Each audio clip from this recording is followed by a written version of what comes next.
¿Qué tal? ¿Cómo están? Buenas noches. Esta vez me acompaña Paulino desde Inajupe, porque andábamos cerca. También tu despacho está aquí cerca, ¿no? 2 cuadras. A 2 cuadras. Coincidimos. No sabíamos que éramos vecinos hasta hace unos días, de Hasta hecho. hace unos días, de hecho. ¿No? Aquí el único que no se junta es Jaramillo. No se junta con la chusma, es fifí. Es fifí. Ojetes, no me invitaron, no me dijeron. Él solo con puro diputado y así. Oye, Sí, ¿verdad? Puro diputado federal. oye, se está filtrando mi audio, ¿no? Creo que en tu ¿No? computadora, Ulises. No. Bueno, Yo sí, escucho como que sí. eco. No, amigo. Nolasco Joaquín, saludos, dice el primero, como siempre. Si se escucha algún eco o algo así, amigos, espectadores de Fuera de Juicio, díganos para que veamos qué hacemos por ahí. Pero según yo no, según estamos bien, ¿no? Nolasco es mi alumno, nada más que como estado de alta con otro nombre nunca lo había saludado. Saludos, Osair, saludos. ¿Por qué se cambian los nombres en Facebook? Ya te ganaste una les gustan sus nombres originales, como Paulino, que se lo pone al revés. Bueno, es por seguridad, ¿sí? Bueno, está bien. ¿Quién quita que te secuestren? Es cierto. No, la verdad es porque... Cabrón, güey. Sí, pues bueno, Cris, ¿de qué vamos a hablar hoy? Bueno, vamos a estrenar tazas para empezar. Pues a ver, claro. Las tazas que mandó a hacer Cris. Sí. ¿Cómo ven? Que las mandó a hacer para zurdos, pero de la casa. Fosfo. No? La mandó a hacer para zurdos, pero bueno. Fosfo. Y atrás, pues viene lo de... Sí, porque nada más. De aquí de los amigos. De Socaire y Inajupe no se puede decir absolutamente nada, no hay ninguna flor que arrancar de ese jardín. Y dije, no, hombre. Lo que pasa es que tú tienes más tiempo libre, hermano. Eso es lo que sucede. Tienes más tiempo libre, pues estás en la Cámara de Diputados, ahí no hacen nada. Y les pagan bien. Y les pagan bien, entonces por unas tazas. De hecho, creo que es nuestros impuestos lo que estamos recibiendo de regreso, ¿no? Creo que en realidad, digamos que es un reintegro. Pero bueno, ahora sí ya, ¿de qué vamos a platicar? Pero bueno, fíjate, ya aquí, por ejemplo, mira, Nolasco ya está diciendo, yo quiero una por ser número uno. Yo creo que sí, Nolasco, pero ¿sabes quién también? Y que nos retó que a ver cómo le hacemos para mandarla hasta allá. La licenciada Betty, que por ahí no sé si nos esté viendo, nos vaya a ver, pero ya le tenemos por ahí agendada su tacita, le va a llegar hasta allá. Y vamos a mandar también hasta una para Tabasco, Chiapas. Para Chiapas también. Hola, Jude, ¿cómo estás? Gusto en verte. Hablando de asesores parlamentarios, te está haciendo la competencia, hermano. Jude sí le anda metido en esos temas también, ¿eh? Padrísimo. No es competencia, amigo, es trabajo en conjunto, hermano. Eso dicen hasta que empiezan las sinergia la que se puede armar aquí. Eso dicen hasta que empiezan las cachetadas en tribuna. Pues bueno, ahora sí, a ver, échanos. Pues bueno, vamos a ver. ¿Qué vamos a hablar? Homicidio culposo, más concretamente vamos a hablar sobre las figuras de las medidas cautelares en materia penal, y esto a raíz de ciertos eventos que, por ejemplo, se han estado dando acá en Puebla, pero que son muy usuales, son bien usuales, un tema también de desconocimiento, un tema también de manipulación, un tema también de aprovechamiento por parte de ciertos actores políticos y ciertamente de sector jurídico, de fiscalía. Entonces, por eso nos llamó mucho la atención. Es un tema vital, no solo para la sociedad, no solo para nosotros como abogados en nuestro ejercicio, sino también para la sociedad, por los diversos mensajes que se vayan mandando y, por supuesto, las diversas percepciones que se tiene alrededor de este tema. Se le corresponde con impunidad o temas relacionados. Entonces, por eso elegimos el tema de homicidio culposo, medidas cautelares. Concretamente vamos a hablar de medidas cautelares. Y sobre este punto, pues, tenemos a unos expertazos. Yo voy a estar más a la expectativa, más acá como que haciendo preguntas, viendo qué dicen en los comentarios, porque pues, los dos expertos en este tema, los dos conocedores son pues tanto Paulino como el licenciado Ulises Celis Flores. Entonces, Pues miren que me dejaron fuera de ahí, de la oficina, de hacerlo presencial. Entonces, pues estoy sentido y pues yo nada más voy a esperar a que inicie el partido de Cruz Azul Pumas, mientras me hago aquí un poquito medio güey. Entonces, Goya, arriba Pumas. Qué feo que seas así, caray. Yo estoy sentido. Entonces, pues vamos a darle. A ver, el micrófono es todo suyo, ustedes que están juntitos. No, nada más mencionaron que ya le bajes a tus celos, tranquilo, ya luego nos invitas a tu oficina en la Cámara de Diputados, tú tranquilo. Por favor, al restaurante que tienen ahí, ándale, al spa, por ejemplo. Salir en un TikTok con Nay Salvatore, y senadora, ¿no? Horrible y carísimo. Ah, pero ya lo probaste, nosotros no, déjanos formular invítanos, nuestra propia invítanos unas entradas, aunque sea, ¿no? Oye, pero del tema, bueno, sí el título no, mira, ya aquí Nolasco Joaquín dice, sin Yolanda, Mari Carmen. Ándale. Saludos, se me hace que anda sentidito porque la América perdió, la verdad. Eres americanista. Cuélgale. Ya, ponle pulgar ahí. Grande, es el único equipo grande, Ya, pues vamos, pasemos a temas políticos, porque ya parece. Sí, esto no parecemos comentaristas, José Ramón o algo así. Oye, pero el tema es homicidios culposos y su medida cautelar, y sí, vamos a estar hablando de medidas cautelares más que nada, principalmente Ulises, porque él es el que más se desenvuelve en la materia penal, pero aquí el punto de lo de los homicidios culposos, como bien lo mencionabas, es porque para los que no son de Puebla, en Puebla se han estado suscitando una serie de situaciones ahí medio extrañas en las cuales evidentemente se cometen homicidios culposos particularmente por personas que califican como de clase alta o así lo ve la sociedad, y entonces cuando tienen una medida cautelar de llevar su proceso en libertad, lo toman como impunidad en la sociedad, ¿no? Y ese es un grave problema que de hecho desde que se impuso este nuevo sistema, se estableció un nuevo sistema, ya veníamos advirtiendo que ese iba a ser uno de los efectos secundarios de la implementación de este sistema acusatorio por ser un sistema más garantista. ¿Por qué? Porque los derechos humanos van primero que cualquier otra cosa, ¿no?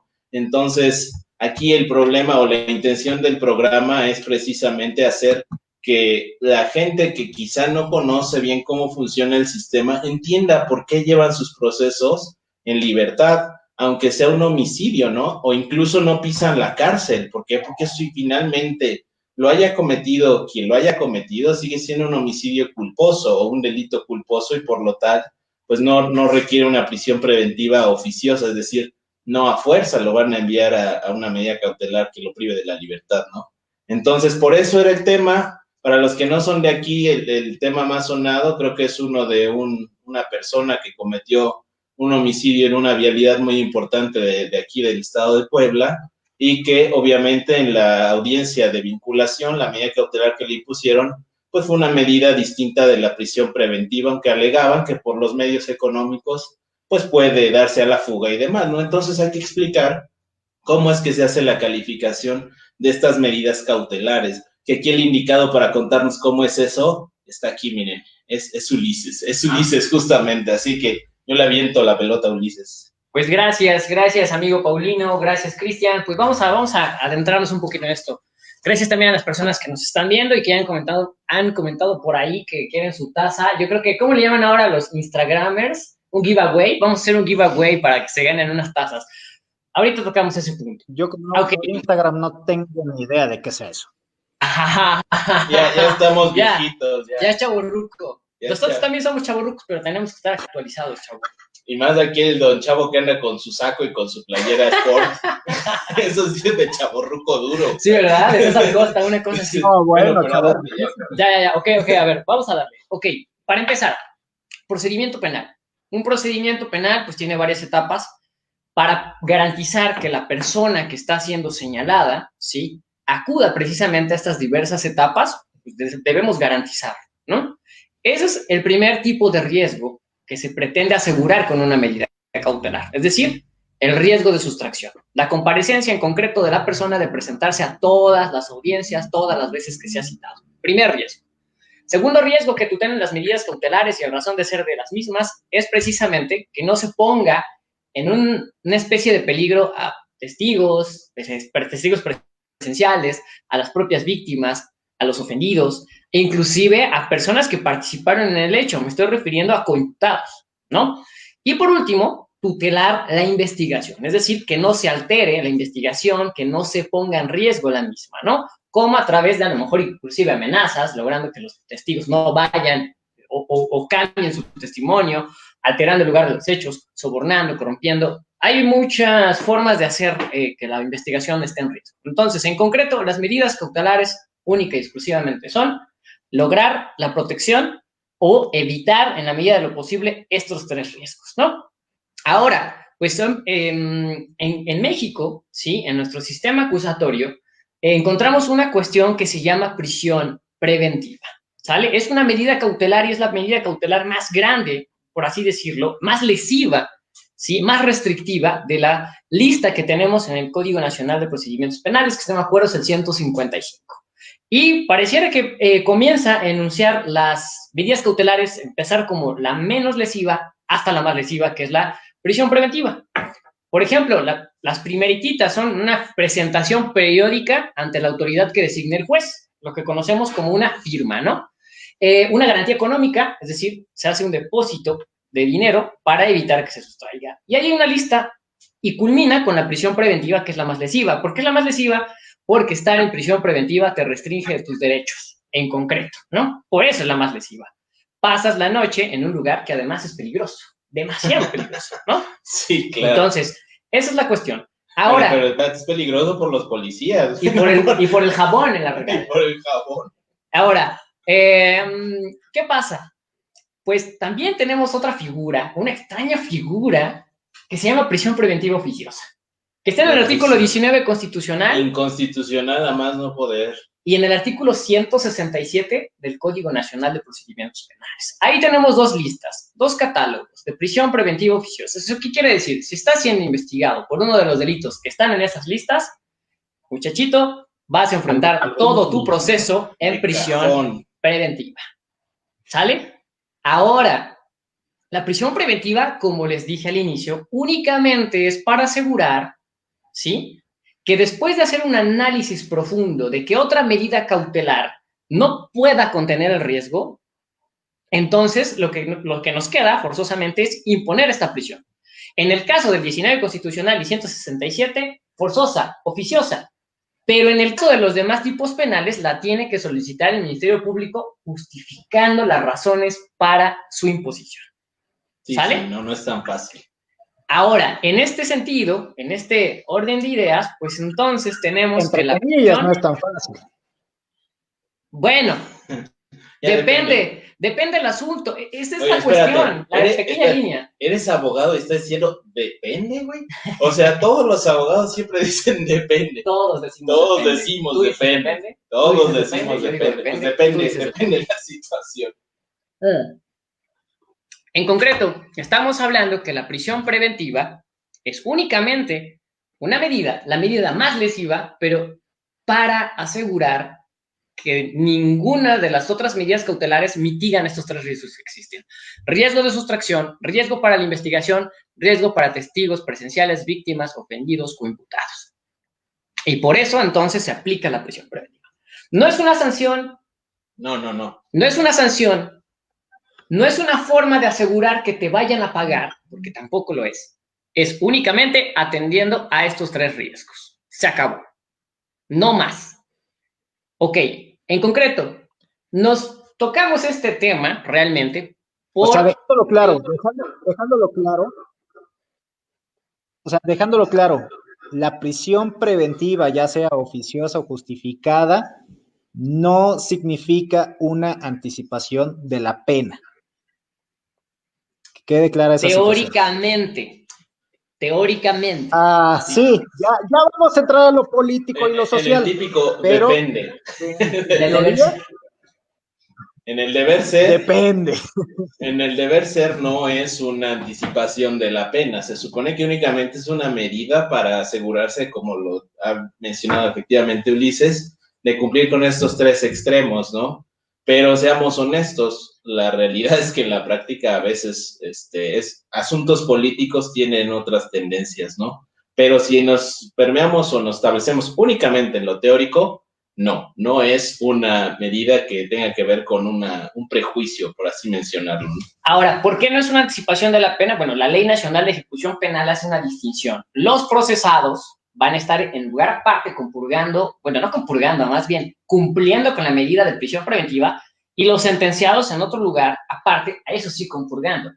Pero pues eso no sucede. No, la verdad. Entonces, ahí vamos, ¿no? En el deber ser, en la parte teórica, la prisión preventiva no es una anticipación de la pena.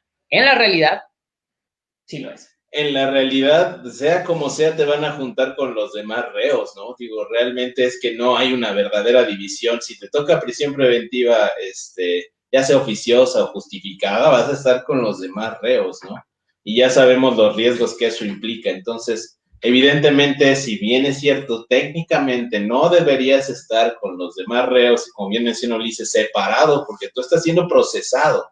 Todavía no estás sentenciado o condenado de ninguna manera, pero en la vida práctica no sucede así. En la vida práctica están estos temas precisamente. Y de hecho, retomando un poquito, aprovechando que ahí está mi alumno Osair, uno de su tema de investigación justamente habla respecto de la pretensión de la privatización de las prisiones, que es un tema interesante que ya podremos tocar en otros programas, ¿no? Para ver qué puede suceder y qué es lo que ha sucedido en los estados en los que así ha sucedido.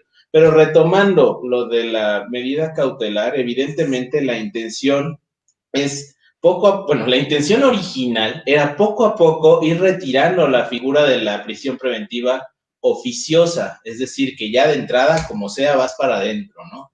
Esa era la idea, pero ojo, desde que se planteó la implementación de este sistema de justicia nuevo, ya se venía advirtiendo que esta sensación de impunidad iba a reinar en toda la sociedad.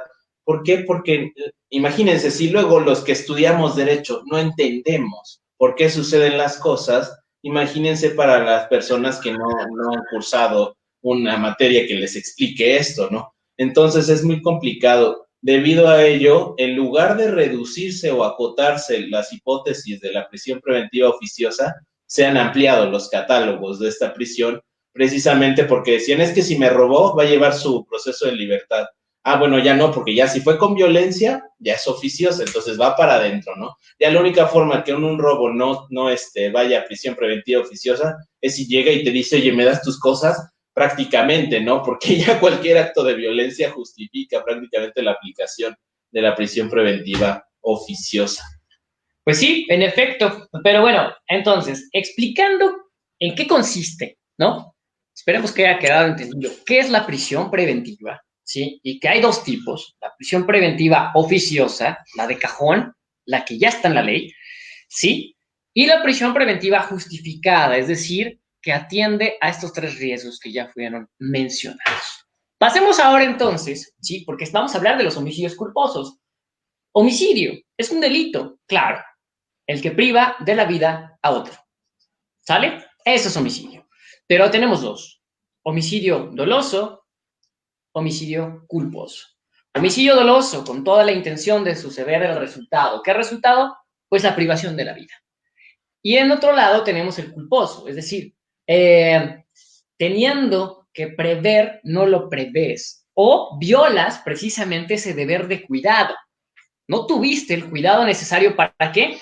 Pues para no lesionar este bien jurídico, el bien jurídico aparentemente sea el más preciado que es la vida, después de la dignidad, ¿no? Entonces, en ese sentido... Bueno, a ver, ahí tengo mis discusiones, pero sigue. Ahorita vemos qué onda con la vida. En ese sentido, hablamos de un homicidio culposo, sin intención. Sin intención, y por ahí los que sean penalistas van a saltar y van a decir, ok, ¿qué pasa con el dolo directo, indirecto, el dolo eventual, ¿no? ¿Qué es otra? El dolo y la culpa, ¿sí? Son las dos clasificaciones de la naturaleza de la conducta. ¿Qué conducta estamos hablando de homicidio? La conducta es homicidio, la naturaleza de la conducta de homicidio se va a dividir en dos. Doloso y culposo. Pero lo doloso se divide en tres y lo culposo se divide en dos. Culpa sin representación, culpa con representación. Dolo directo, dolo indirecto, dolo eventual, ¿no? Entonces, para los penalistas, claro que tenemos que tocar ese tema. Para los que nos están escuchando, no son penalistas, no necesariamente estudian derecho, vamos explicándolo poco a poquito, ¿no? ¿Qué es esto del dolo directo? ¿Qué es esto del dolo indirecto? ¿Qué es esto del dolo eventual? ¿Qué es la culpa con representación? Culpa sin representación. Partimos que en la culpa no hay intención. Así de simple. En la culpa no hay voluntad de realizar la conducta.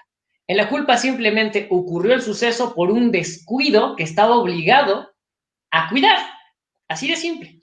Ejemplo simple, vas manejando y de repente alguien se te atraviesa y... Claro, lesiones culposas.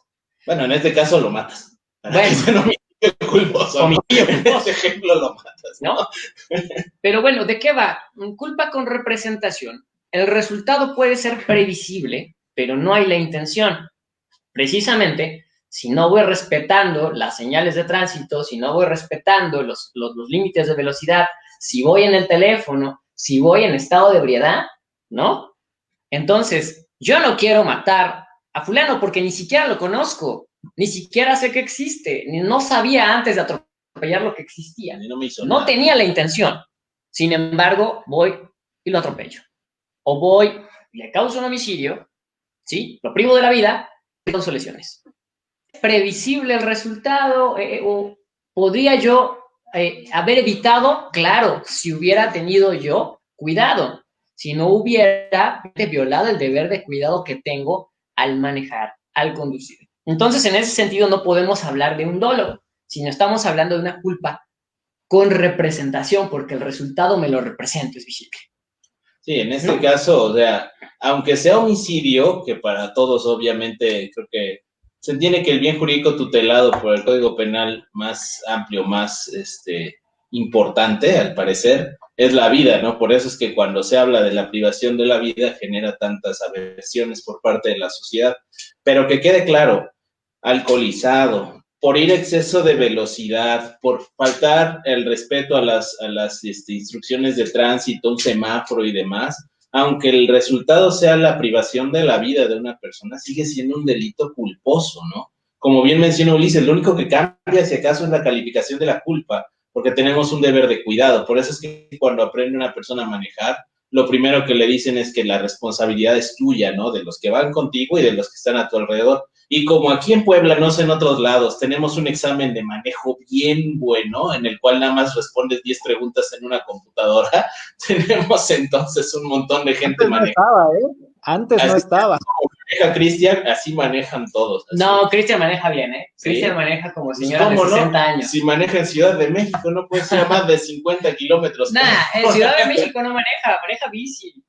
Pero ojo con Ulises, ese sí no te subas a su carro, porque quién sabe. Bueno, pero él es penalista, él ya sabe los riesgos de esa situación. Ándale, ya. Dice que si la derrama la paga, no pasa nada. No pasa nada. Pero eso sí es muy importante identificar, que no importa la causa por la que haya sucedido la privación de la vida, si hubo una acción en el sentido de la intención, sigue siendo un delito culposo. Y por ende, al no estar contemplado dentro de los delitos que se califican como una medida cautelar de prisión preventiva oficiosa, la solicitud de que esté en prisión una persona la tiene que hacer el Ministerio Público y justificarla en caso de ser necesario. Como por ejemplo, ¿cuáles son causas de justificación? Que no tenga arraigo en la jurisdicción del tribunal, ¿no? Claro. Que tenga varios domicilios. ¿Qué otro podría ser? Para considerar que no tiene arraigo es un tema muy difícil. Y bueno, vamos a tocar ese tema. Pero eso dice a la que está la secretaria de Enrique Peña Nieto, ¿cómo se llama? Rocío. Rocío Nale, eso pregúnteselo a Rocío Nale, a ver si es cierto que es tan difícil acreditar que bueno, no tiene arraigo. Es que ahí también parte porque las medidas cautelares están íntimamente relacionadas con la protección de derechos humanos y la no discriminación y la no... ¿Cómo se explica? Ok, Rocío Nale no. Rocío Nale Rosario Robles. Rosario Robles, ya. No por el hecho de no tener un domicilio en donde vas a ser juzgado, pues necesariamente se tiene que contar como un riesgo de sustracción. Sin embargo, el Código Nacional lo establece. Pero ahí me ha tocado jueces que han sido un poquito más analíticos y han dicho, no, a ver, espérate, no necesariamente por no tener un domicilio. Es más, porque también, ¿no? Muchos dicen, ok, no tiene domicilio propio, renta 3 meses, en el domicilio que nos da como supuesto arraigo, tiene 3 meses de rentarlo ahí.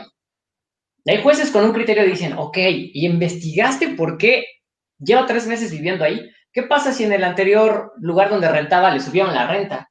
Pues tuvo que cambiarse a otro, ni modos, ¿no? Entonces hay jueces que también observan esa parte. Si bien el Código Nacional de Procedimientos Penales establece, si no tiene arraigo en el lugar donde va a ser procesado, donde va a ser juzgado, es una causa de sustracción o algo que abona a saber que hay un riesgo en la sustracción.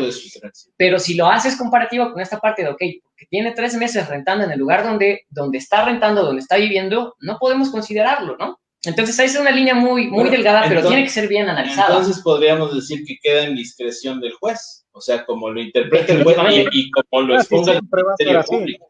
Definitivamente siempre depende.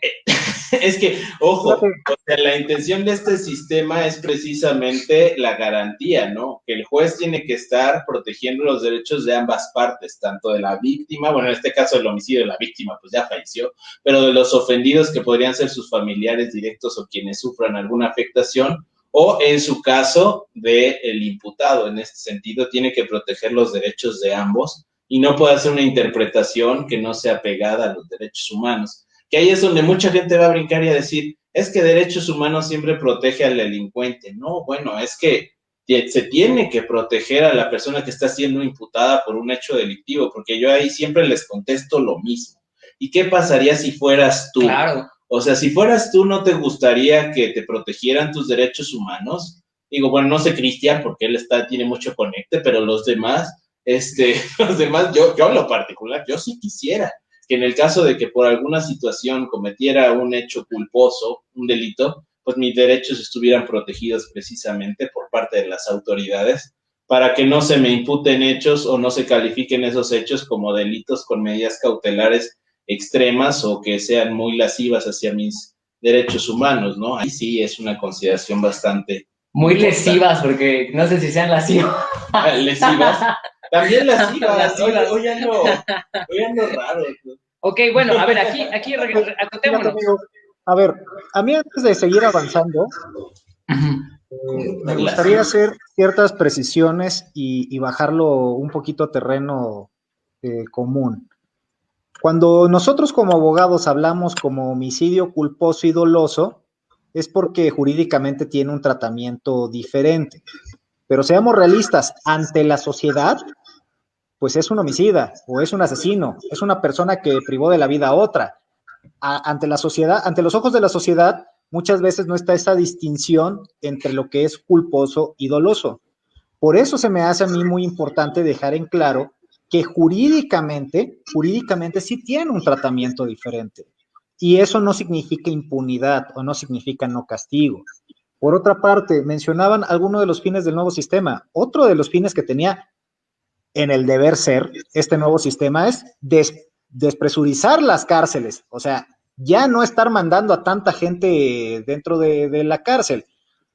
Obviamente eso no ha ocurrido y dudo mucho que ocurra porque la línea que ha seguido la actual legislatura también, pues no se ha, y la anterior también, pues no se ha prestado para eso.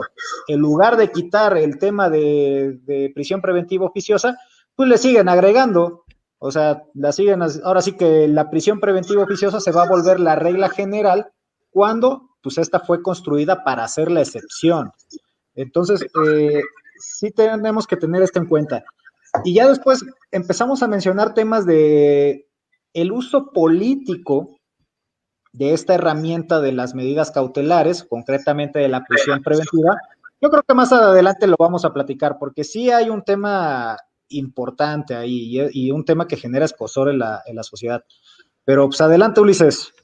Quizá explicar un poquito cómo es la audiencia, ¿no? De cómo se formula la imputación y se debaten las medidas cautelares. Quizá explicarlo un poquito. ¿En qué momento? ¿En qué momento? ¿Quién lo hace? ¿Cómo se debate? ¿Cómo se da el uso de la voz? Y finalmente, ¿cómo se resuelve, no? Para estos efectos. Porque yo creo que ya quedó claro, y lo reiteramos, en el caso del homicidio culposo, pues la prisión no es la medida, digamos, que se asigna de manera oficiosa, sino que hay otras que son mucho menos invasivas para esos efectos. Entonces, quizá lo interesante sería platicar un poquito de cómo es el desarrollo de las audiencias, ¿no? Porque aquí, de los que estamos en este programa, creo que el que más experiencia tiene en desahogo de audiencias, quizá de este tipo de delitos, es Ulises. Entonces, yo ya le eché la bolita y ahora ya le generé un problema, pero que nos cuente Ulises cómo funciona Sí, eso. amigo, pero antes de eso, Nolasco Joaquín dice que tiene 15 preguntas, échatelas todas, las 15 preguntas las vamos a ir contestando conforme las vayas poniendo. Y Jonathan Cerezo dice, Celis echa arrancones en el Boulevard Hermano Cerdán, ojo. Pero en bicicleta, amigo. Bueno, arrancones sí. de carteras. Ese creo que es más creíble. Pero bueno, a ver, yo creo que son muchos temas que están en la mesa y vamos a partir de lo más sencillo, ¿no? Ok, a ver, estábamos hablando dolo, culpa. Estábamos hablando precisamente de culpa, ¿no? Esta parte de por qué se considera culpa, a pesar de que está en estado de ebriedad, porque muchos podrán decir, oye, pues ¿qué no sabes que si manejas en estado de ebriedad puedes matar a alguien? Ok, sí, pero también existe la posibilidad de que no, ¿no? Entonces, por esa línea tan delgada, lo comparamos, hay una línea muy delgada entre la culpa con representación, que es de decir, preví el resultado, no lo quise. No lo quise, porque esa es la gran diferencia entre la culpa y el dolo. No quise el resultado, lo preví, pasó. El dolo eventual es precisamente saber la consecuencia y aparte aceptarla. Esa es la diferencia. El dolo eventual es aceptar la consecuencia. En concreto se dirige otra vez a la voluntad, ¿no? Esa es la línea delgada entre el dolo eventual y la culpa con representación. Uno de los ejemplos, no sé si, bueno, quizá podamos compartir el video después, pero no sé si recuerden un video en el que va transitando un vehículo, bueno, lo pueden imaginar, va transitando un vehículo, unas personas van debajo de la calle en silla de ruedas empujando a uno y le avienta el vehículo, ¿no? Y termina atropellándolo y termina matándolo, ¿no? Digamos en lenguaje coloquial, termina cometiendo un homicidio. En este caso, ¿cómo lo podríamos calificar? Porque la persona... Ese no lo he visto. Le avienta el coche, o sea, lo avienta el coche, yo creo que nada más los quería espantar, pero no midió bien. Le avienta el coche y les pasa encima y se da la fuga. Digo, más allá de que se configure otro delito, además del homicidio, en este caso, ¿cómo podríamos decir? ¿Sería un dolo eventual o sigue siendo culposo ya? Aquí creo que no está tan sencillo, ¿no? Es decir, no, depende. No es sencillo. Volvemos otra vez no con el depende. No es sencillo. La diferencia entre la culpa con representación y el dolo eventual no es sencilla. Evidentemente es un tema que desde los antiguos, desde los clásicos en derecho penal hasta la fecha se sigue, platica del tema entre la línea tan delgada que existe entre el dolo eventual y la culpa con representación, pero que al final de cuentas es importante saberla, claro, por las penas. No es lo mismo un homicidio doloso a un homicidio culposo. No, definitivamente. ¿No? Tan solo para empezar, yo creo que también vale la pena decirlo, ¿no? La pena de prisión para un homicidio culposo en el estado de Puebla va de 2 años a 9 años. ¿Sale?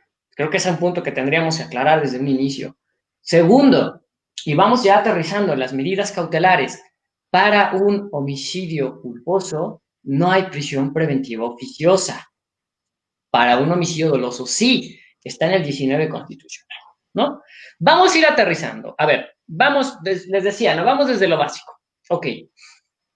¿Qué pasa? ¿Cómo se inicia todo esto? ¿Y hasta qué punto hablamos si una persona va a enfrentar su proceso, ya sea en prisión o va a ser en libertad?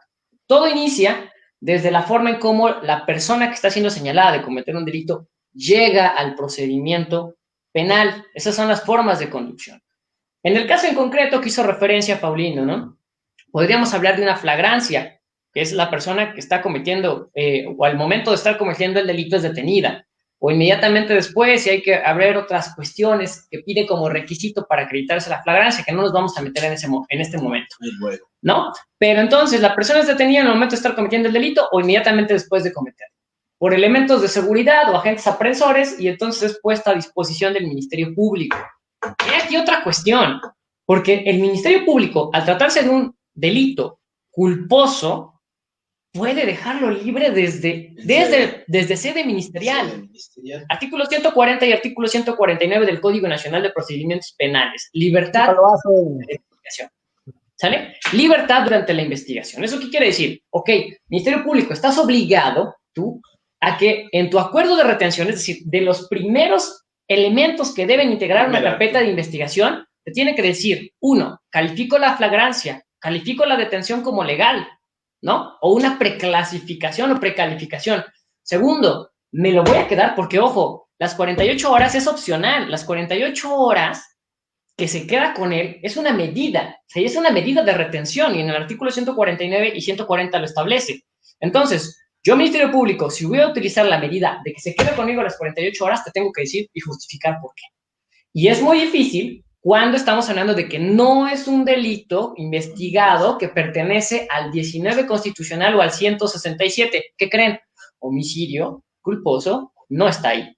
Homicidio culposo se puede ir desde ahí. Otra cuestión, y estuvieron en los medios de comunicación, un acuerdo reparatorio también puede celebrarse desde el Ministerio Público. Un acuerdo reparatorio no es necesario que nos vayamos con el juez, sino que desde el Ministerio Público podemos ahí arreglarnos. Sí, claro, pero antes, ¿qué es un acuerdo reparatorio? ¿No? Un acuerdo reparatorio precisamente pues es convenir, ¿sí?, tanto víctima u ofendidos con el imputado de que se les repare en ese momento el daño. Así de simple. Ese es un acuerdo reparatorio. Ojo, los dos deben tener condiciones de igualdad en la negociación. Ninguno de los dos puede ser coaccionados y sobre todo debe ser revisable que el daño y la reparación del daño sean proporcionales. Y eso lo tiene que velar el Ministerio Público. Y ojo, la reparación del daño también procede con la vida humana. Esta idea de que el derecho a la vida es el máximo derecho no es cierto. Al menos no conforme a las teorías de derecho actual de los derechos fundamentales. No hay ningún derecho superior a otro y por ende la vida tampoco es un bien tutelado que no pueda ser reparado de ninguna manera.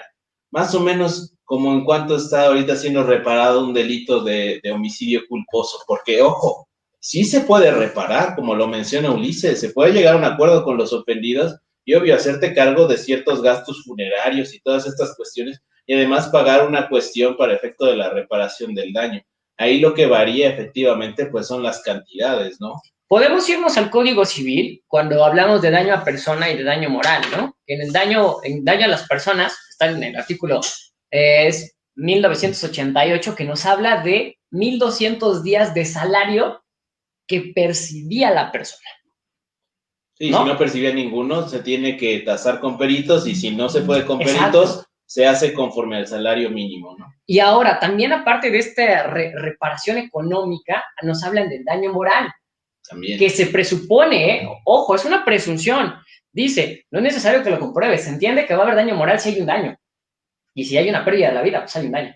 Entonces, aparte de la remuneración económica o de la reparación del orden económico, estaríamos hablando de una indemnización por daño moral y a esa nos habla de 1.000 UMAS, de 1.000 unidades de medidas de actualización. Yo los invitaría a que el tema de daño, porque es un tema muy complejo y es un tema extenso, lo tratemos en otro capítulo, porque si no nos vamos metiendo en eso, pero en daño sepan, las leyes no pueden establecer límites mínimos ni máximos, es inconstitucional, derecho humano que está en juego, indemnización justa. Por ahí les recomiendo el caso Mayan Palas, váyanselo leyendo, yo creo vamos ahí a hacer un programa. No, exactamente, el de daños punitivos, el que integra al sistema jurídico mexicano el concepto de daños punitivos. A mí me fascinó ese asunto, cómo terminó de 1.500.000 y la corte dice, van a ser como 30 millones. Entonces, vamos a hacer un programa sobre daños, pero regresemos. Sí, me parece perfecto. Tú solo piensas en dinero, caray. Regrésanos, Cristian, regrésanos. Si ves que nos vamos, regrésanos. Sí, ya se estaban emocionando con tema de daños, pero es un tema muy interesante. Vamos para otro episodio porque también es complejísimo. Pero ese sí era un punto importante mencionar que en el caso del homicidio culposo sí se puede reparar el daño, ¿no? Ahora ya haciendo a un lado la idea de que se puede reparar el daño, ¿qué más?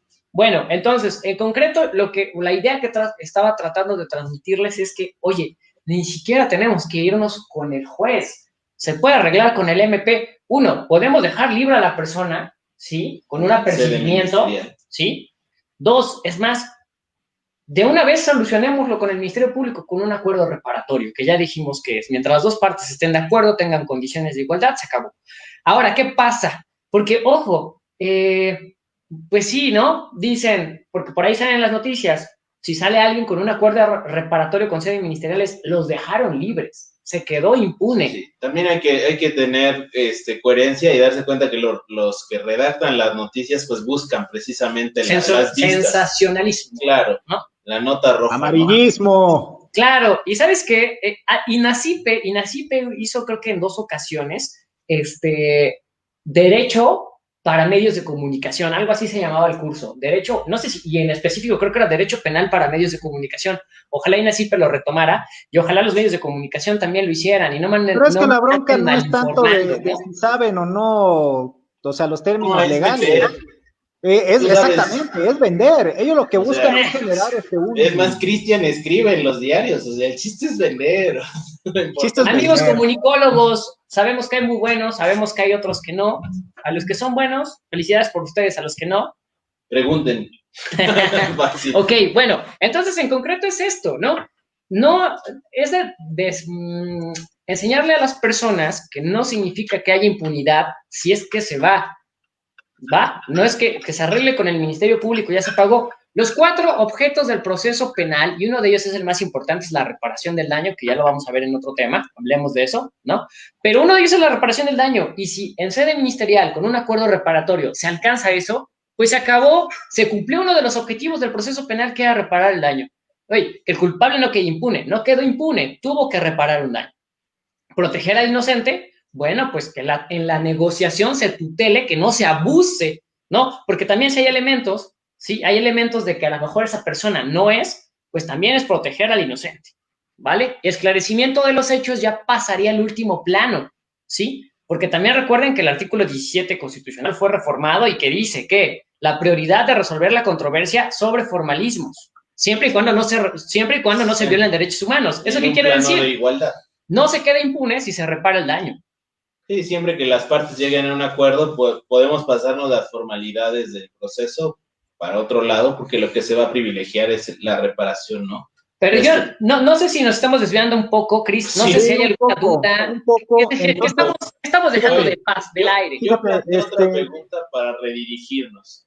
Antes de redirigir, Paulino, si me permites, antes de redirigir, si me permites, mira, dice Nolasco Joaquín, no me refiero a que son 15 preguntas que él tiene, o sea, dudas, ok, gracias por especificar, sino que en el examen de conducción de aquí del estado de Puebla no son 10 preguntas, sino 15, en mis tiempos eran 10, ahorita ya son 5 más, mira, ya nos pusimos más estrictos.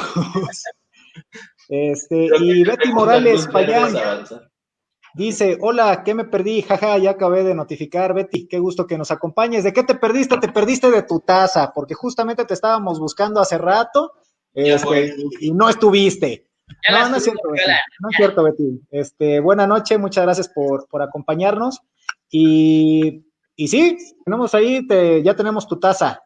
Ahí después nos ponemos en contacto contigo, porque nos amenazaste, nos retaste a que a ver cómo le hacemos para llevarte la taza hasta, no me acuerdo dónde nos dijiste que eras, pero hasta allá te va a llevar. No es de allá, es de acá, creo, pero está trabajando allá, Tabasco. Muy bien. Entonces, oye, aprovecho rapidísimo, otro saludo. A tu regreso. Otro saludo a la doctora Hernández Salazar, que me trajo mi cafecito, muchas gracias. Saludos. Muchas para gracias. todos los demás. Oye, pero bueno, ya redirigiendo otra vez la charla. Sí, a ver, y ahora sí terminamos los saludos, Betty, que siempre está presente. ¿Qué pasa? ¿Se impone una medida cautelar y ya no se puede cambiar? ¿O cómo la podemos cambiar, la medida cautelar? Ok, una medida cautelar es revisable en cualquier momento. ¿Cuál es el imperativo o qué es lo que tenemos que tomar en cuenta? Que haya variado objetivamente la razón o las razones por la cual se impuso. Tenemos que llevar una audiencia, la primeritita audiencia donde se decide la medida cautelar a la que se va a imponer. Ojo, abogados defensores, porque siempre quieren como que agarrar un asunto nuevo e intentar una revisión de medida cautelar y se la niegan. ¿Por No ha qué? habido ningún Porque no cambio. han visto la primera audiencia, o no la primera audiencia, sino la audiencia en donde se le impuso la medida cautelar a la persona. Escuchemos muy bien la razón del por qué el juez impuso esa medida cautelar. Si escuchemos muy bien y la entendemos y sustraemos cuál fue la razón por la cual se impuso, y si vemos que de verdad, objetivamente, cambió esa razón o esas razones, entonces solicitamos la medida cautelar. Bueno, aquí en el caso concreto de homicidio culposo, ¿sí? Pues yo creo que no cambiaría, ¿sabes? Porque si se inicia, ¿no? Se formó la imputación por un homicidio culposo y la medida cautelar, salvo que le hayan puesto una firma periódica y no se haya presentado, entonces habría razones suficientes para que el Ministerio Público solicite la revisión de medida cautelar y decir, oye, no está cumpliendo con la firma periódica. Sí, con lo que se le impuso. Oye, por ejemplo, en un asunto hipotético, en el cual una persona que está vinculada por el delito de homicidio culposo se le impone una medida cautelar de estas que decimos que no es prisión preventiva, y para su siguiente audiencia no llega, y aunque lo pretenda justificar con un documento expedido por un médico, ahí que puede... La vieja confiable. La vieja confiable, claro. ¿No? Bueno, es que el juez debe tener ese principio de credibilidad de las partes, ¿no? Que al final de cuentas... La buena fe. Exacto. Al final de cuentas, quien tiene que decir, oye, espérame, no es cierto eso, pues es el Ministerio Público o el asesor jurídico. El juez no puede excederse o extralimitarse. Quien lo tiene que demostrar, esto es la contraparte. Si la defensa se presenta con algunos documentos y dice, oye, mira, pues es un dictamen, resulta que no acude a la audiencia por estas razones, si el MP no le cree, pues le corresponde al MP pelearle esa parte y no debatirlo de palabra, sino con sustento demostrativo. Y ese principio se llama principio de contradicción. En este sentido, el juez nada más va a ser, digamos, el que va a llevar la audiencia y escuchar a las partes, pero el que tiene que manifestar, por eso se llama sistema acusatorio, porque hay una parte acusadora que en este caso es el Ministerio Público o también el asesor jurídico que va a estar apoyando a la víctima, quien, como bien menciona Ulises, tendría que ser quien manifieste, oiga, esto no es cierto, ¿no? Y obviamente ofrecer elementos para desacreditar esa afirmación. Porque... Y por eso, sí, y por eso es importante que en audiencia no supongan que el juez ya entendió esto o supongan que esto es obvio o no es obvio. El juez no tiene la carpeta. Entonces, expongan todo. No dejen de lado lo que para ustedes es obvio o lo que para ustedes es un hecho notorio u obviedades. O sea, digan todo, échenlo todo en audiencia, porque el juez resuelve en función de lo que nosotros le damos en audiencia, de la información que se le dota en audiencia. Entonces, si no decimos algo que es trascendental para nuestro caso y después queremos decir, no, es que fíjese que también está esto, bueno, pues, pero pues en la etapa, en la discusión, en el debate, no me lo dijiste, pues bailaste. Entonces, claro, y de hecho cuando no lo mencionan, digo, salvo que sean derechos que puedan ser solicitados posteriormente, por lo general lo que pasa es que precluye precisamente exactamente, exactamente. En el proceso que debiste manifestarlo, no lo hiciste, bueno, pues no lo hiciste, ¿no? Y salvo que haya una violación al proceso, bueno, no vas a poder volver a hacerlo, ¿no? Sí, salvo que quieras intentar anular toda la audiencia por un tema de deficiencia o falta de defensa técnica adecuada o algo por el estilo, pero pues tampoco es tan fácil. Entonces entonces échelo todo. En audiencia, échelo todo. Por ahí yo leí que alguien quería hablar sobre las medidas de protección porque decía que están relacionadas con, con las medidas cautelares. Vamos rapidísimo a eso. Rífate. Medidas de protección las dictamina, bueno, no las dictamina, medidas de protección las acuerda el Ministerio Público, ¿va? Cuando quiere. Desgraciadamente, pero ojo, para eso hay mecanismos, No, claro, ¿no? puedes... Si no quiere acordarte o no quiere concederte una medida de protección, que haces un control judicial previo. Sí, primero claro. Se lo pides por escrito al MP y si no te hace caso, recuerden que tiene 3 días para resolverte. Si no te resuelve o te resuelve desfavorable, un escrito al juez de control para decirle, oye, audiencia, porque le solicité una medida de protección y no me la está concediendo o no me ha respondido en esos 3 días que le da nuevamente, la ley. ¿Qué es una medida de protección? Ok, estas medidas de protección precisamente corren a cargo del Ministerio Público bajo ahora sí que su propio, ¿cómo puedo decir? Responsabilidad, facultad para proteger, como su nombre lo dice, a la víctima, que no tienen tanta injerencia en la esfera del imputado, porque esa es otra cosa. Recordemos que las medidas cautelares son para evitar riesgos de sustracción, ¿sí? Para la investigación y para víctimas, testigos, ofendidos. Las medidas de protección únicamente son proteger a las víctimas u ofendidos, nada más. Pero sí pueden ser limitantes un poquito de la libertad, ¿no? O sea, a veces una de las medidas de protección puede ser no acercarse a ciertos lugares. O peor aún, la separación del domicilio. Bueno, pero eso hasta en la vía civil, tú llegas a las 7 de la mañana con tu secretario y 10 policías y va para afuera, ¿no? O sea, eso está en la vía civil, ¿no? Pero, o sea, revisables. pero es que, a ver, sí es importante aclarar esto. O sea, cualquier tipo de medida cautelar o medida de protección, hasta la menos lesiva, hasta la firma periódica, trastoca en mayor o menor medida derechos humanos. O sea, eso es una realidad. Y por supuesto. Es una ponderación. Es una exactamente. Hay que ver cuando hay trastoque de derechos, tenemos que revisar esa ponderación que menciona Paulino. Adelante, Ulises, perdón. Sí, no te preocupes, amigo, pero entonces en concreto la gran diferencia entre una medida de protección y una medida cautelar, para empezar, es de quién emana. La medida de protección emana del Ministerio Público, número uno. La medida de protección únicamente es proteger a la víctima, ¿sí? Proteger al ofendido.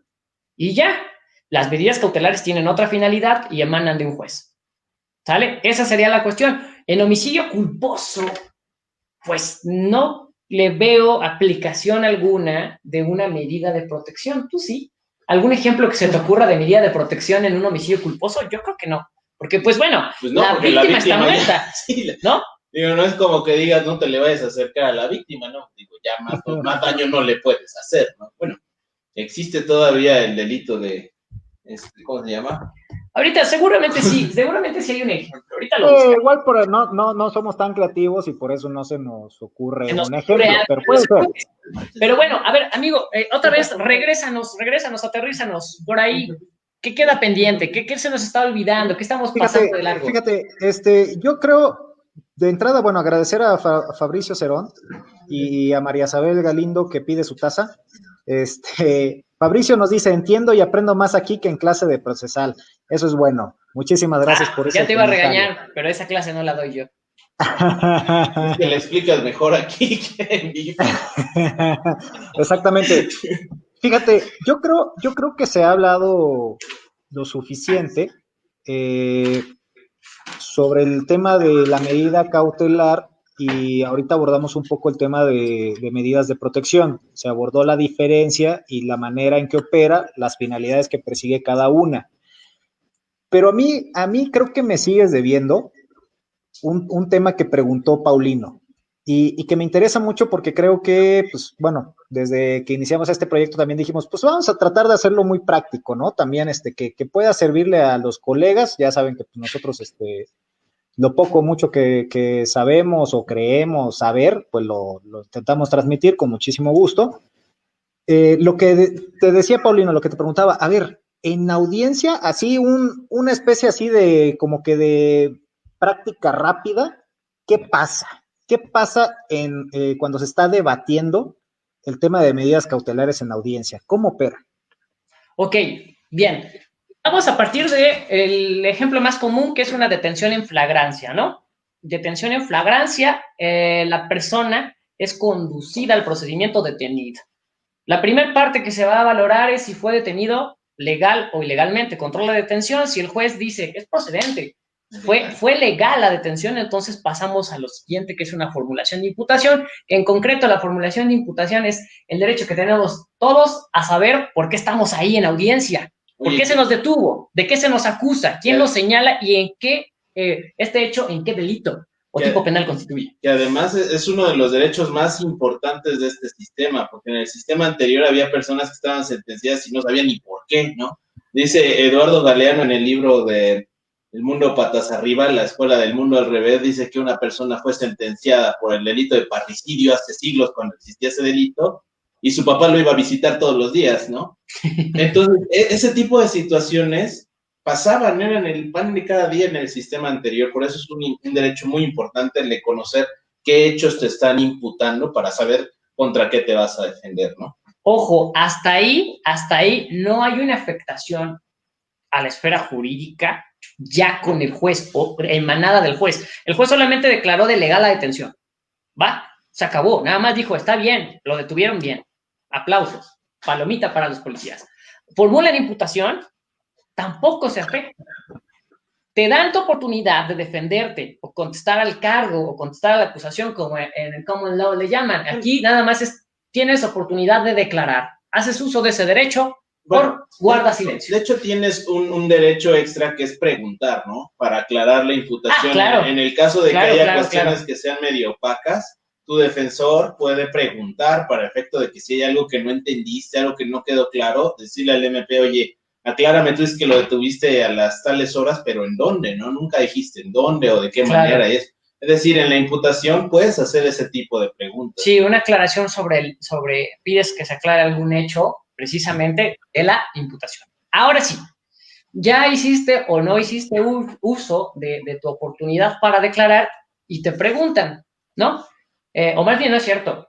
El Ministerio Público expone las razones por las cuales él considera que te deben de vincular a proceso. Es decir, yo considero, MP, que existen datos de pruebas suficientes para vincularte, datos de pruebas razonables, indicios razonables, que es otro tema muy grande que deberíamos de tocar, que es otro tema grandísimo, razonamiento probatorio. Hay que anotarlos. ¿No? Hay que anotarlos. Por ahí alguien, si es muy fan y se quiere ganar su taza, llévenos nuestra lista personal de temas que tenemos que tocar, ¿no? Se nos van. Bueno, ya.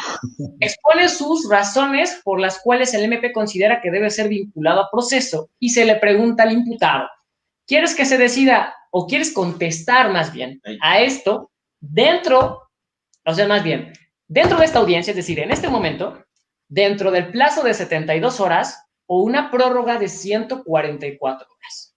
Ahí antes, yo quisiera hacer un comentario.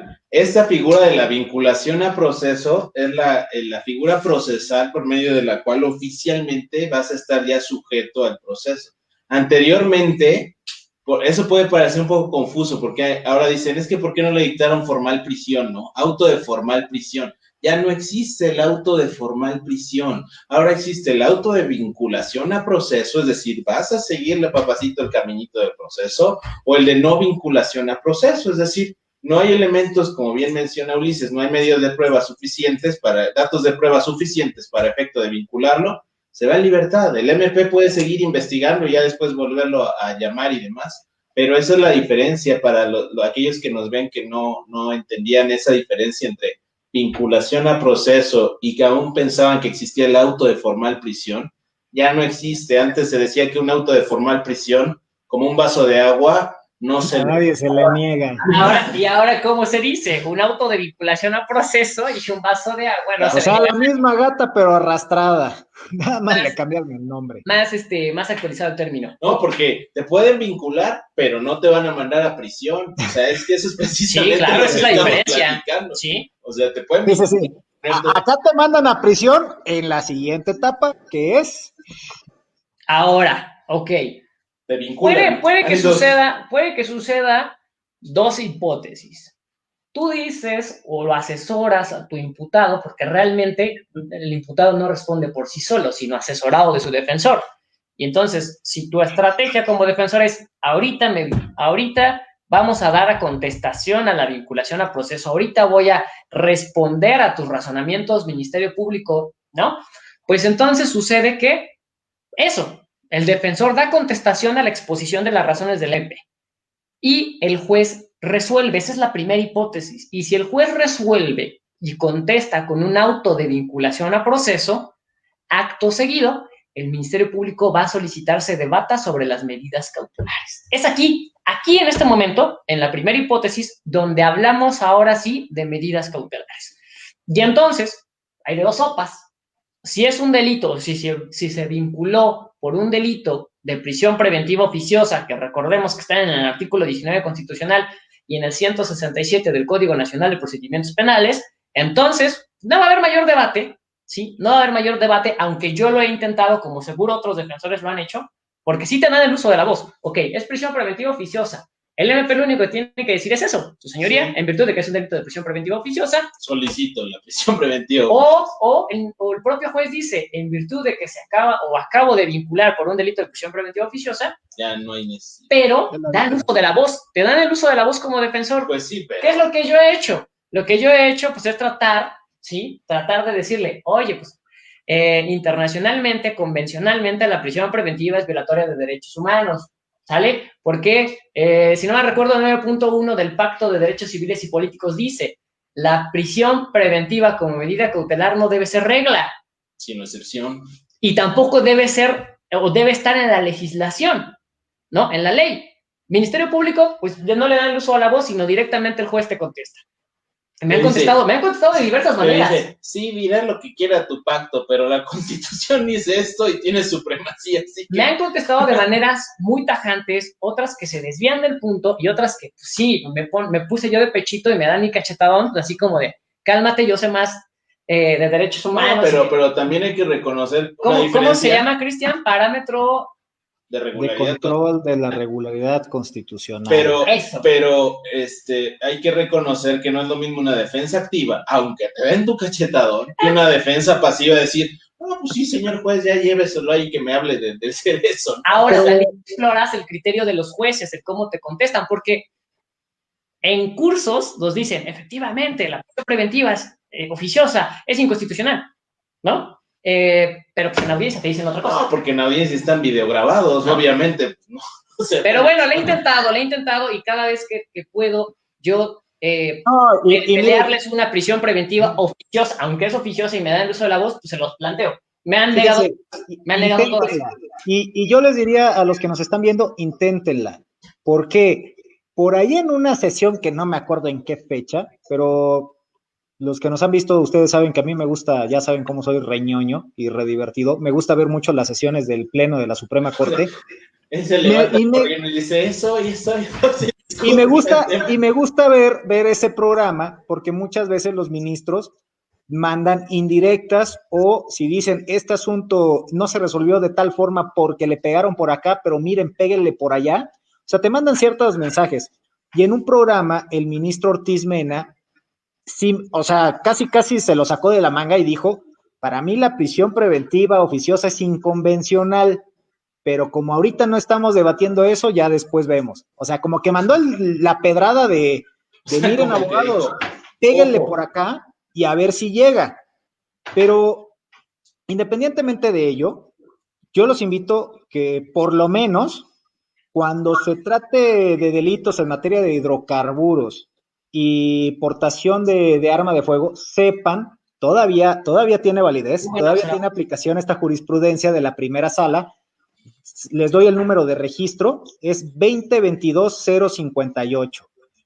Estos delitos de hidrocarburos y de exportación de armas de fuego, la Corte dijo, no puedes aplicar prisión preventiva oficiosa porque aún esa reforma no tiene aplicación material. Entonces, si tienen un asunto donde están llevando un tema por esos delitos, abran a debate. Si les toca un juez que diga, no, pues está 19 constitucional, pídale, señor juez, abra debate. ¿Por qué? Porque está la jurisprudencia emitida por la primera sala y que dice tal. Entonces, sí, no puede aplicar prisión preventiva oficiosa. No, además, si quiere justificada, adelante, pero debatimos. Además, la jurisprudencia es de observancia obligatoria. Claro. O sea, esa jurisprudencia en particular es de observancia obligatoria. Entonces, no hay de que el juez diga, sí, bueno, pero mi criterio es tal. Porque si hiciera eso, obviamente, por medios de defensa, lo puede sacar adelante. Ahora, ahí está el pan, abogados, ahí está el pan, yo creo, ¿no? Ahí está el pan, porque... Bueno, es que es lo fino de la defensa penal, conocer ese tipo de detalles. Yo creo que la mayor, bueno, uno se prepara para el todo por el todo. Uno se prepara para obtener un auto de no vinculación a proceso. Sí, de hecho, pero la segunda estrategia, pues van a ser las medidas cautelares, y ahí está. ¿No? Sí, claro, la medida cautelar, buscar la que menos afecte a tu cliente. Pero bueno, a ver, ya nos platicaste, Ulises, ciertos escenarios de cuando nos enfrentamos frente a un delito que está dentro del 19 constitucional y que amerita prisión preventiva oficiosa. Vámonos al otro supuesto. Cuando no estamos frente a un delito que amerita este tipo de medida cautelar. Como el homicidio culposo. Exacto. Bueno, pues aquí es todo un tema en Puebla, En Puebla tenemos 11 jueces, en Puebla capital, y esos 11 jueces, pues, realmente ya tienen el mismo criterio. Ya se reunieron. Sí se reúnen, no sé si los viernes o los sábados. Sí, se reúnen. Y está bien, qué bueno, porque se nutren de criterios ellos mismos, cómo han resuelto. Pero, aquí la cuestión está en que han tomado últimamente el criterio de necesito forzosamente una evaluación de riesgo, ¿sí? Esa evaluación de riesgo, ver qué dice, ¿no? O sea, ahora, no es por demeritar el trabajo de nadie, pero en medidas cautelares de Puebla, pues no hacen las mejores evaluaciones de riesgo que uno esperaba, ¿verdad? ¿Por qué? Ok, fuimos a la casa y nadie respondió. Tocamos una vez, tocamos el timbre y no salió nadie. ¿Por qué? No sé, no estaba la señora, no lo sabemos. Pero ¿qué crees? Riesgo alto, porque no hubo nadie que nos dijera que efectivamente el señor que refirió que vivía ahí, hubiera alguien que lo cotejara. Bueno, pero antes, hay una unidad de evaluación de riesgos. La unidad de medidas cautelares, claro. Meca. La unidad de medidas cautelares que cuando a ti si estás detenido, te mandan a hacer la revisión, ¿no? Pero si estás conducido, no estás detenido en flagrancia y te citan, te dicen que antes de audiencia tienes que ir a esa unidad de medidas cautelares, precisamente para que hagan ese análisis de riesgo que mencionó Ulises, para determinar si en su caso existe un riesgo de que puedas cegarte o sustraerte de la justicia y demás. Que en Puebla, les digo, es curioso, ¿no? O sea, la necesitamos, se hace mención de, el MP hace mención de, los defensores hacemos mención de, pero realmente no es el punto toral, sino realmente los jueces analizan si hay un riesgo o no. Y digo, tenemos un criterio de jueces que pueden decir, pues oye, nada más porque renta, pues tú págale un domicilio, tú consíguele domicilio. Oye, no tiene trabajo, pues tú consíguele trabajo. ¿Por qué? Porque puede ser que esté desempleado y no por eso existe un riesgo de sustracción. Y va a haber jueces que sí los digan, pues sí, en efecto, no tiene trabajo, renta, el riesgo de sustracción es alto. Y luego si le sumamos asuntos de línea, asuntos políticos. Ahorita entramos al uso político de... porque eso sí la manejo, dice Cristian.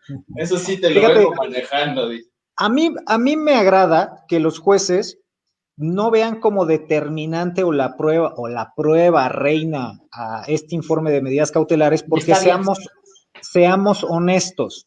Muchas veces esos informes son de escritorio. En otras palabras, muchas veces no se hacen las revisiones o las visitas que dicen que hicieron, sino que pues agarran formato y vámonos. Oye, ¿estás diciendo acaso que no se hace su trabajo debidamente? Oye, no. Claro. En Puebla. Claro. Así como habremos abogados que tratamos de hacer lo mejor posible, hay otros que no. O sea, y eso en todos lados, sí, claro. Eso en todos lados, no nada más como servidores públicos, sino también del lado de los particulares. Eso claro. no nada más. O sea, eso hay en todos lados, desgraciadamente, y tenemos que obviamente luchar por erradicarlo, pero pues, es una realidad que eso pasa. Okay. Pero, ¿qué más nos quieres agregar de la audiencia? Bueno, pues en concreto, pues es eso, ¿no? Prisión preventiva oficiosa, ya toqué el tema, inténtenla, tú también estás sugiriendo que la intenten. Prisión preventiva justificada, pues no se dejen por la evaluación de riesgo, número uno, o sea, es muy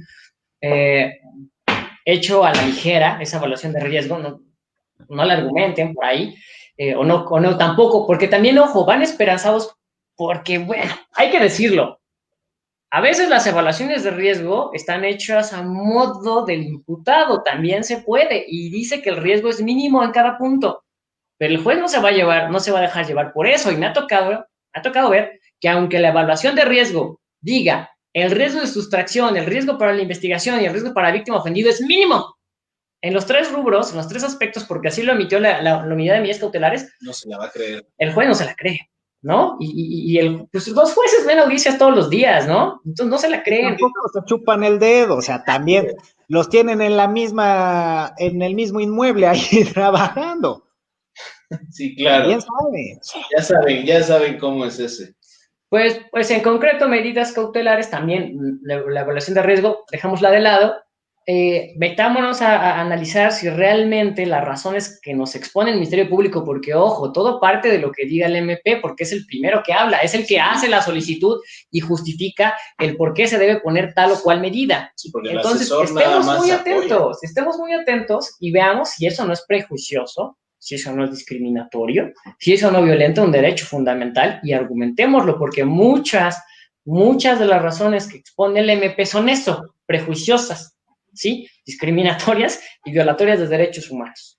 Estereotipadas. O sea, estás diciendo que solo porque son cholos tienen que ir a prisión preventiva justificada. Pues básicamente muchas veces ese es el argumento toral.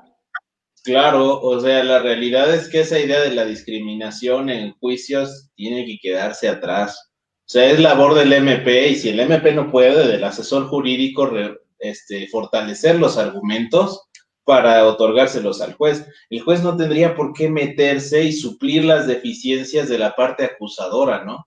Pero bueno, ya en la práctica, ya sabemos, depende. No, depende de qué asunto. Amigo, unas preguntas y vamos cerrando ya, ¿no? Sí, ya. Porque mañana tengo audiencia a las 8 de la mañana. Sí. A ver, dice Vero Córdoba, dice, una pregunta, ¿en el homicidio en grado de tentativa procede la prisión preventiva? Sí. En homicidio en grado de tentativas. Pero homicidio en grado de tentativa, claro, sí procede. Partimos de que el homicidio doloso en grado de tentativa, ¿no? Sí, doloso.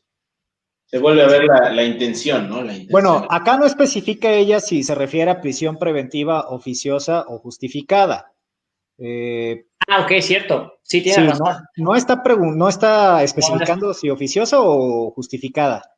Entonces, supongamos que se refiere a prisión, o sea, porque prisión preventiva, pues creo que en cualquier delito puede proceder, por lo menos la justificada. Sí, claro. Prisión preventiva puede aplicar en cualquier tema, pero justificada, no forzosamente la oficiosa. Yo creo a eso se refiere Vero Córdoba, ¿no? Nada más que sí, toma en cuenta algo, Vero. La prisión preventiva, o sea, si estás en un tema de prisión preventiva oficiosa, pues bueno, pues ya, ¿no? Intenta el debate, intenta llevarlo hasta la corte, aunque eso dilate unos 4 o 5 años. Sí, claro, ¿no? Y eso a ver si llega, ¿no? Bueno, pero si es secuestro vale la pena. Y también sí, puede ser ahí, ¿no? Puede haber el caso en que sí valga la pena chutarse todos estos años, ¿no? Pero lo que te quería decir, Vero, es de que toma en cuenta que la prisión preventiva justificada es la última ratio, o sea, la última opción que debe de tener el juez. O sea, antes tiene iba a decir un sinfín de posibilidades, no, pero no tiene tampoco tantas, pero tiene muchas opciones. O sea, si llega a la prisión preventiva, si dicta prisión preventiva es porque de plano no hay ninguna otra diversa que sea idónea para evitar los riesgos, ¿no? Toma mucho en cuenta eso, Vero, es lo que te diría yo. Dice Nolasco Joaquín, de igual manera depende de las medidas cautelares. Habla sobre las medidas de protección de las que hablas tú, Ulises. Digo, si el imputado tiene prisión preventiva, no siento que exista medida de protección. Es que, ojo, las medidas de protección tienen un límite. No son para siempre. Esa idea de tengo un orden de restricción para toda la vida, que no te me acerques, eso es de películas, eso no. Sí, pero las órdenes de restricción preguntan mucho por ellas. Lo tienen muy metido la gente en la mente, porque hay películas en las cuales dicen, tengo una orden de restricción y ya nunca se me va a acercar. No, tienen una temporalidad y fenecen, ¿ok? Tienen un propósito y cuando ese propósito se termina, se acabó. No pueden solicitar que una persona nunca se les acerque ni nada por el estilo. Y yo creo que él toca mucho el tema, él más bien hace mención sobre la necesidad de la medida de protección. Entonces, yo en ese sentido estoy de acuerdo con él. Si tomamos en consideración que tanto las medidas de protección como las medidas cautelares tienen por ahí un tema de trastoque de derechos, pues acreditar un tema de necesidad para trastocar esos derechos, a mí me parece, digamos, fundada la opinión de Nolasco Joaquín. Fundada y operante, ¿no? Ándale, fundada pero inoperante. Qué feo. Antonio Rosas, buenas noches, saludos abogados. Buenas noches, Antonio, saludos. ¿Qué hay que hacer para ganar las tasas de fuera de juicio? Ir a clases y hacer los videos para el concurso. Van a tener un concurso. Sí, ya después hablamos sobre eso. Navideño. Porque ya vamos con tiempo. Miguel Vega dice por 2. ¿Por 2 a qué? Por 2 de las tazas. De las tazas. Vamos a publicar el giveaway en la semana. Es que ya está viejito, no entiende el por 2. No sabe qué es por 2. No sabe qué es el por 2. O sea, amigo, te digo, el por 2 significa que pregunta lo mismo que el de arriba. Significa que se adhiere a lo anterior. Así cuando seas asesor jurídico y te dan el uso de la voz, solo dices por 2. Y ya, así se acaba. Lo que dijo el MP, por 2. Por 2 y ya, fácil. Iraí, hola Iraí. Nos dice, buenas noches, abogados, saludos, buenas noches.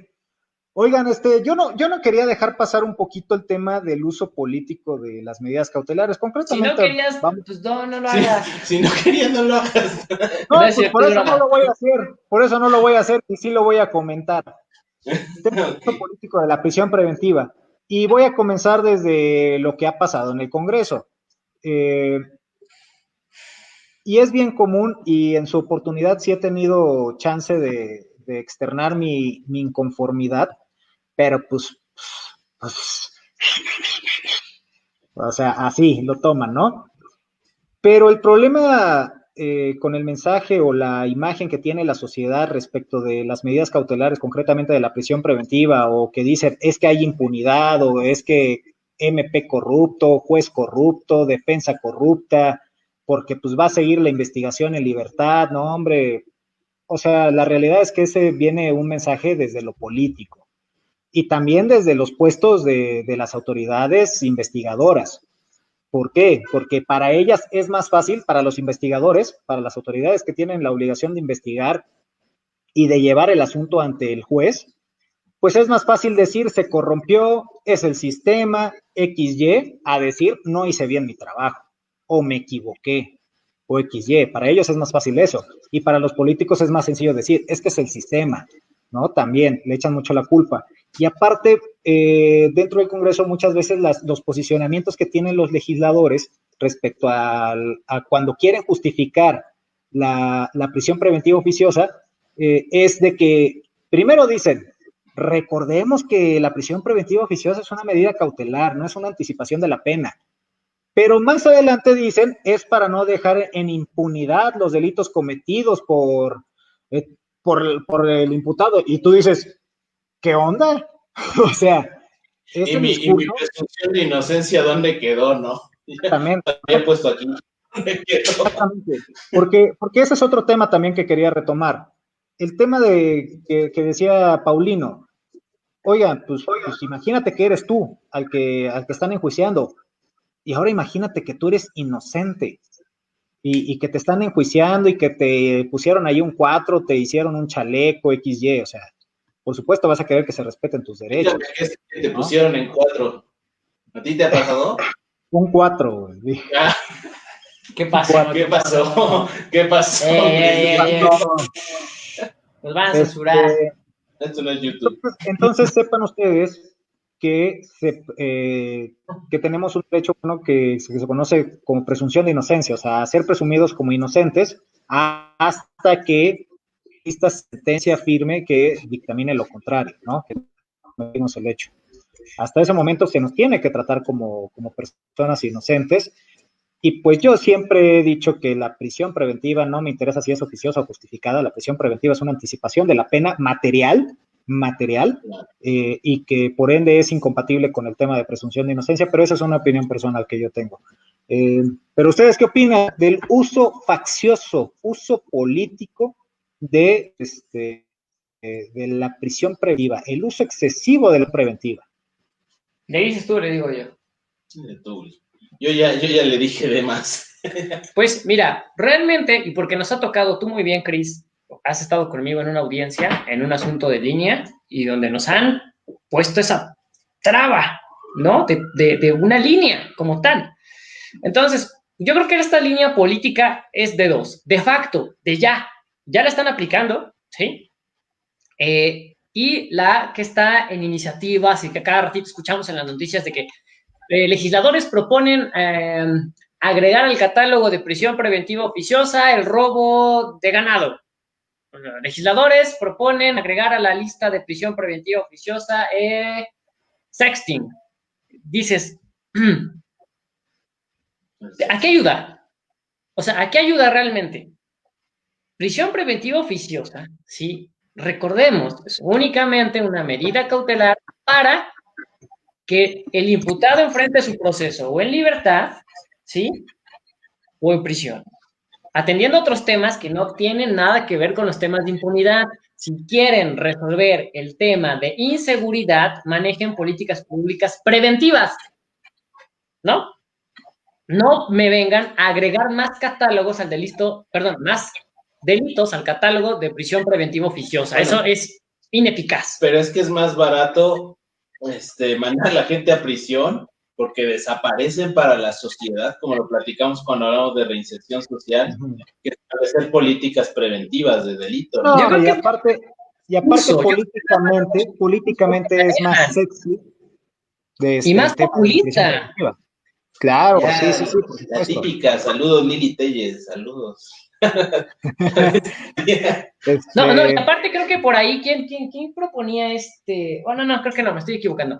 En concreto, yo pienso, mi idea es esa, ¿no? O sea, desde la línea política de que a cada ratito escuchamos mensajes en los medios de comunicación de y ahora quieren agregar este delito al catálogo, es absurdo. Que pretenden hacer su trabajo de combate contra la inseguridad desde ese tipo, nos lo quieren vender, no se los vamos a comprar, nosotros no se los vamos a comprar. No, porque conoces, ¿no?, el sistema. Ahora, también la cuestión de que ya de facto la están aplicando, asuntos de línea, no deberían existir ni siquiera asuntos de línea, asuntos mediáticos, ¿no?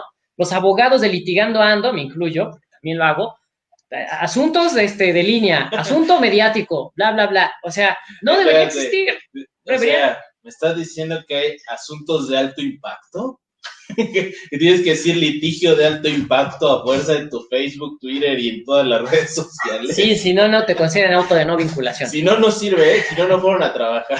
Entonces, esa es la cuestión, es absurdo que realmente estamos dividiendo, ¿no? ¿Cómo está tu asunto? Pues es que es un asunto de línea, está complicado, yo creo que me lo voy a llevar por un procedimiento abreviado, o hasta juicio me lo llevo porque está bien trabado, es absurdo que eso lo haga, y bueno, también es respetable, aplaudible y loable aquellos jueces que no siguen líneas, aquellos jueces que se les admira, que no siguen líneas, que se atreven. Y por ahí dijera un abogado juez que está aquí en la 11 Sur, que estimo mucho y que estuvo apenas en Inajupe, abogados jueces que no les da miedo salir en las mañaneras y en los periódicos. Sí, porque también hay jueces que no son abogados como el de Cholula. Por eso aclaro. Pasa, por lo menos aquí en Puebla y en Cholula así se dio. Y muy seguramente le regresaron su puesto, luego tratamos este tema. Deberíamos tocar ese tema. No, pero bueno, si te toca un asunto en Cholula ya. Fíjate, no, pero para ese tema, pero fíjate, ese tema, pero también un tema que sale a raíz de lo último que mencionó Ulises. O sea, ahorita estamos subidísimos al tema de la reforma al Poder Judicial de la Federación. Pero pues tendríamos que empezar a hablar del poder, de los poderes judiciales locales, que pues son los que conocen los asuntos más sensibles, los asuntos más cercanos a la sociedad, y pues la realidad es donde se dan los casos más graves de corrupción. Entonces también tendríamos que empezar a poner el dedo en el renglón en ese tema para que se hagan cargo. Pero pues bueno, amigos, ya nos tardamos un buen. Entonces, ¿vamos con palabras finales o...? Palabras finales, yo creo, palabras finales. Rífate, Ulises. Bueno, pues, en primer lugar, como siempre, comienzo agradeciendo a Paulino, Cristian, por hacer de este programa posible. ¿no? Estoy muy, muy contento de que ya tenemos nuestras tazas y próximamente las vamos a estar regalando y próximamente vamos a establecer ahí las bases de cómo se los pueden ganar. Agradecerle a cada uno de ustedes que nos acompañan con sus comentarios, con sus vistas, con sus reacciones, con sus compartiendo esto, ¿no? Es muy importante para nosotros porque con ustedes vamos creciendo, ¿sí? Y queremos tenerlos en cuenta siempre, así es que propónganos tema, por ahí nos están proponiendo, no crean que no nos leemos, quizá ahorita por el tiempo no nos da alcance para leer todos los comentarios, pero sí los tomamos muy en cuenta. Siempre, cada vez que terminamos un video, al otro día estamos viendo cómo vamos funcionando y estamos trabajando para ustedes, que son el público, que es lo más importante de Fuera de Juicio, ¿no? Segundo lugar, ya, para cerrar. Yo creo que el derecho penal debe de partir de la idea del por qué existe, por qué se vuelve algo delito y para qué sirve la pena. ¿Va? Estamos en una etapa de ya no redactación, ya no causa-efecto, sino cómo realmente atacamos el problema. Ya el derecho penal no es algo nuevo, la prisión no es algo nuevo. Y yo creo que todo este tiempo que ha existido el derecho penal y que todo este tiempo que han existido las prisiones nos han dado una enseñanza. Meter a las personas a la cárcel sin resocializarlas o sin reinsertarlas no sirve de nada. Entonces, bueno, nada más para enseñarles a ser mejores delincuentes. Sí, creo que a veces si no lo eran, pues ya lo saben, ya lo aprendieron. Entonces, yo creo que realmente el trabajo de un penalista no es como aprenderse el caminito de cómo sacar a alguien de la cárcel. Eso es bueno, eso es como que el primer nivel y económicamente te da resultados. Pero si realmente un penalista se ama precisamente, se apasiona por estos temas, yo creo que estaríamos pensando en cómo evitar el crimen junto con los criminólogos, que es la tarea de los criminólogos y agarraditos de la mano, tratar de, pues, erradicar, bajar los niveles de delincuencia. Pero bueno, eso es algo muy utópico y muy romántico de mi parte. Pero bueno, en concreto, esas son mis palabras finales. De acuerdo, estimado Ulises. Rífate, Paulino. Qué bonito, qué bonito. Qué bonito. Hombre, se lo ganó el violín más pequeño del mundo, pero así es esto del derecho penal. No, pues nada más, espero que haya servido, les agradecemos a todos los que nos están viendo y espero que haya servido para disipar un poquito ese sentimiento de injusticia. Y si conocen a alguien que tenga este sentimiento de impunidad frente a esos asuntos, pues recomiéndenle, digan, miren, ahí hay unos videos bien sencillitos para que te los avientes, los veas y entiendas por qué funciona como funciona. Recuerden que esa es la intención de este canal. No somos los que sabemos todo, no somos sabios, no somos todólogos. Cada quien habla de su experiencia. En este caso, pues, le tocó llevar la batuta a Ulises, que es el que más experiencia tiene en esa materia. Y en su caso, esperamos que hayan aprendido algo. Ya quedó claro que enseña mejor en videos que en clase, ya lo mencionamos. No, estaba refiriendo a otro profesor. Ya quedó. Ahí, profe. Oigan, y de las tazas, yo no sé, ahorita nada más lo estoy sacando hacia el aire, pero habrá que sacar una dinámica. Quizá hay que suban sus fotos con su cartelito o algo que diga aprendo más con Fuera de Juicio que en mis clases y ya con eso vemos, la que tenga más reacciones, esa se lleva su primera taza y así le vamos haciendo cada semana. Sí, ¿no? Me gusta esa idea, pero todavía no es definitivo, ¿eh? Todavía no es habrá que discutir. Tenemos que hablar. Fuera de eso, pues les agradezco mucho la atención, en este caso, pues Ulises y yo aquí estuvimos platicando de cerca. Cristian se cotiza, Cristian anda ahí, lugares no me invitaron. De círculos más altos. Anda en San Lázaro. Anda en San Lázaro, ahí encerrado porque no le ejecuten un amparo, pero bueno, ahí anda Cristian. En su caso... Historia real, sí pasa. Luego por eso lo digo, porque no sucede. Casi no sucede, por eso lo menciono. Entonces, les agradezco mucho. Ya veremos qué tema sigue. Queda pendiente esto que nos mencionan de las órdenes de restricción. Más o menos ya hablamos un poquito de ellas hoy. Tenemos un montón de temas pendientes. Ahí váyanlos pidiendo, por favor, para que podamos analizar. No olviden revisar todos los videos anteriores si es que son nuevos. Ojo, ya pronto tendremos canal en YouTube para efecto de que nos empiecen a pagar por todos los views, porque aquí no se monetiza. Y estamos viendo lo del podcast en Spotify para esas veces que están manejando en las calles. ¿Vale? Ahí les mandamos un saludo Muchas gracias en lo personal. Hasta luego, compañeros, chicos. Hasta luego. Ahora sí, Cristian, ciérrale. Pues muchísimas gracias a todos los que nos acompañaron y también a todos los que nos van a acompañar. Pues bueno, ustedes ya saben, no nos creemos ni dueños de la verdad, ni creemos que lo sabemos todo, tampoco lo pensamos y nunca es nuestra línea. Pero intentamos compartirle lo poco mucho que sabemos, lo poco mucho que nuestra experiencia nos ha dejado, compartírselo a ustedes. Nuestra misión también es hacer una sociedad más justa, ayudar a construirla, a la práctica, mejorar la del derecho, lo que se pueda. Intentamos poner nuestro granito de arena. Y bueno, con las tazas, pues ya hay algunas. Sí, ya me sacó el violín más chiquito del mundo. Con las tazas ya hay algunas comprometidas, pues ahí vemos qué onda con los demás, ¿no? Saludos a todos, muy buenas noches, muchas gracias por acompañarnos y nos vemos el siguiente jueves con otro tema que pues todavía no sabemos, pero pues probablemente va a ser reformas al Poder Judicial Federal. Entonces, ya veremos. Entonces, muchísimas gracias a todos y muy buenas noches. Por cierto, el Pumas va perdiendo 3-0. ¿Ya qué? No, nada más me descuido tantito, pero bueno. Contra Cruz Azul. Pero tú eres americanista, tú no cuentas. Acá tengo un Chiva, a ver, Leo. Dile que no cuenta. Tuvimos a público especial. Ya lo conocen. Más. Ay, Dios. Saludos a las tías de Gio. Bien. Buenas noches, saludos, Cristian. Saludos. Para que te duela, Cristian. El América ya fue. Cuídense, buenas noches. Adiós, ya vámonos.